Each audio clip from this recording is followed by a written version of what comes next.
Welcome back. My name is Enzo. Welcome back to my kitchen. Today I'm going to show you how to make a very easy recipe with sausages.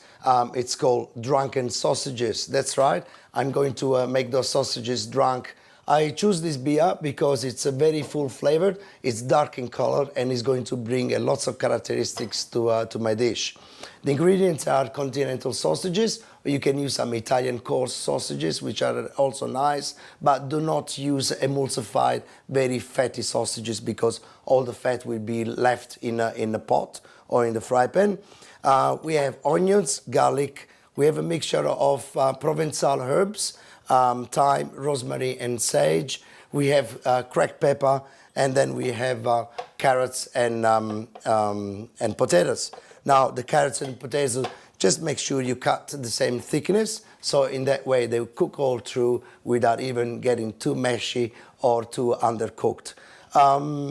Cracked pepper and salt to taste, very simple. In a pot or in a large fry pan, just add a bit of olive oil into it. Then the onions. Crush a couple of cloves of garlic, and so all the flavor basically will blend into it. At the start, I'll put, very roughly a bit of thyme into it. Then the sage, even without chopping, because they're fresh, they'll impart a lot of flavor into it. Then the rosemary. Oh, smell that. Smells absolutely fantastic. Just very light in brown. The cracked pepper right in the beginning.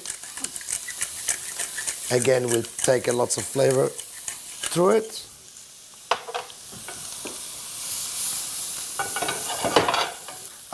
At this point of time, I'm putting just on the bottom the carrots. You can put other vegetables if you want to, but just to make sure that you put some root vegetables right at the beginning, so when the sausages will cook through, they'll also cook as well. Then the potatoes. A high flame. Just toss them around.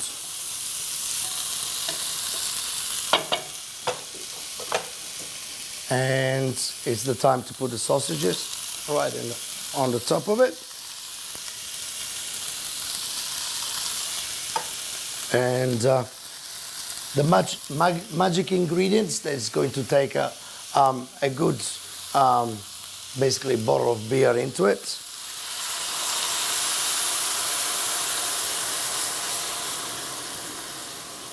There you go, look at that. Yeah, just the lid on top of it, and medium low. That goes for 15 minutes. They'll be ready.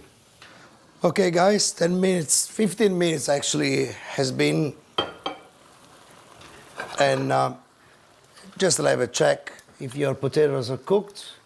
You can have a nice crunchy carrot, but not a crunchy potato. And yeah, they're looking good. Everything looks fantastic.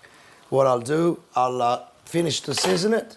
So a little bit of salt, some extra cracked pepper, nice fresh cracked pepper on top of it, and plate up ready to eat. Now these sausages, they're not brown obviously, but it's okay. It's this style of dish that does not require the sausages are brown. They're very well and truly cooked. So I think, and it smells absolutely fantastic. Really love it. Obviously, you want to have a bit of salt, and or just put the veggies. You can put any sort of vegetables.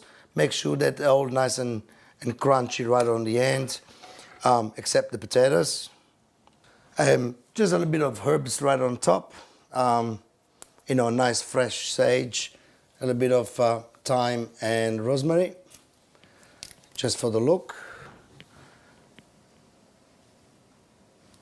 Voila, my drunken sausages. I can't wait to taste them because they smell absolutely fantastic. Bon appetit.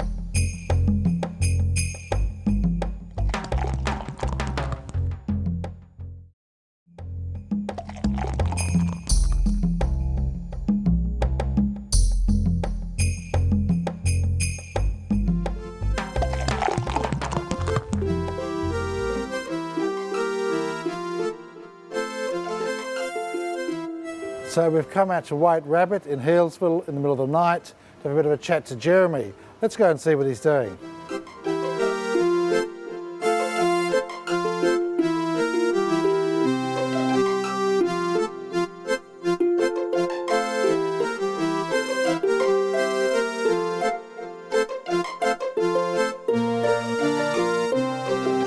Jeremy, you manage the biggest small brewery in Victoria. Tell us all about it. Well, Gage, the White Rabbit Brewery is located in Healesville, out in the Yarra Valley. The brewery's been here for roughly a year and a half, or brewing for a year and a half now. And, you know, it's just a great, fun place to work for. So. Jeremy, you use open fermenters, unique in Victoria in the modern times. Can you explain to our viewers all about them?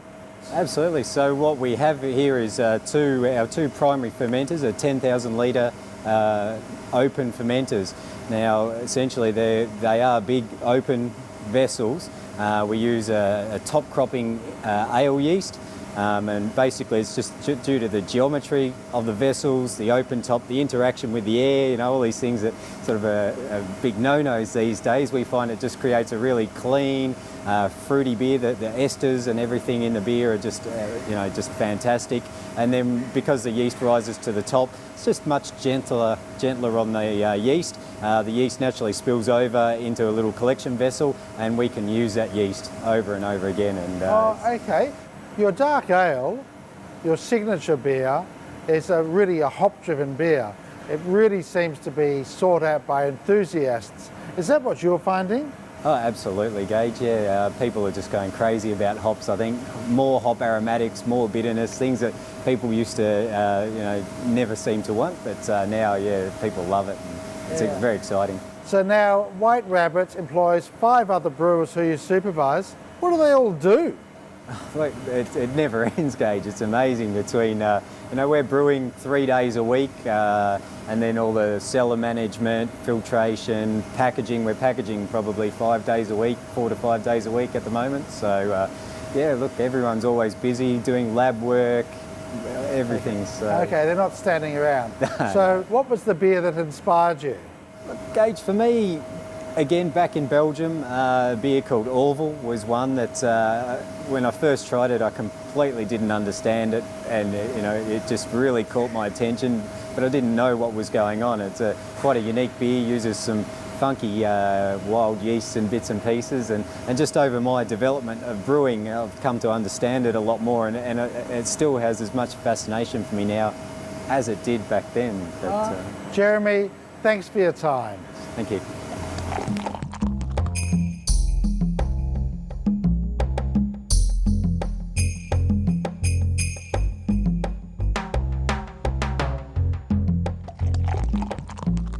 Welcome back to the Keg Room, and now we're going to look at a curious beer, Curious Imperial Stout from Japan. It says espresso stout, and I believe it's made with coffee beans. That's right, Robert. Now, this company has been brewing sake in Japan for nearly 200 years, and they've been making beer for 15 years. And what they've done here is they've cut down on the amount of hops in the boil, which gives the bitterness, and they've added coffee beans, which also will add bitterness. So actually adding another layer of flavour to the beer. This style isn't unique to Japan, but it's, I guess, indicative of the very innovative beers that are coming out of Japan at the moment. 7.9% alcohol, and yes, we did buy it in Melbourne, but it's not cheap. It's $50 for a 6-pack. But it is very, very unusual, and a lot of that money, as it's 7.9% alcohol, is going to Julia anyhow, so you know, it's not bad. So what do you think? Well, let me start by saying that this is a very aesthetically appealing beer. It's got this lovely toffee-coloured head. And beautiful colour to the actual beer itself, very rich. In fact, it's sort of very Japanese in a way. It's got a touch of miso, I think, in the smell, and it's you know, and the aesthetics of it make you think of Japan straight away. The coffee doesn't dominate. It's certainly present, but it's not like a totally dominant flavour. But all in all, it's a very classy beer. I think it's pretty good. In fact, I'm going to give it 4 stars. 4 stars. Well, I've got some straw type aromas on the nose too, and it's got lots and lots. And you're right, the coffee doesn't dominant. It is subtle.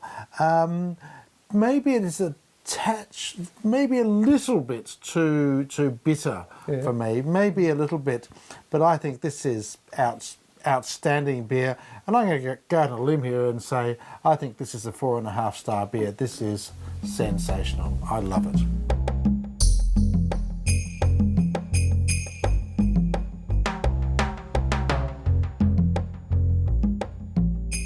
Okay, well that's all we have time for this week. Now, if someone can actually contact us and tell us where we can buy a Southwark Stout, we'll send you a Beer Frontier t-shirt. So send us an email to thebeerfrontier.com.au. So thank you and good night. Thank you. Good night.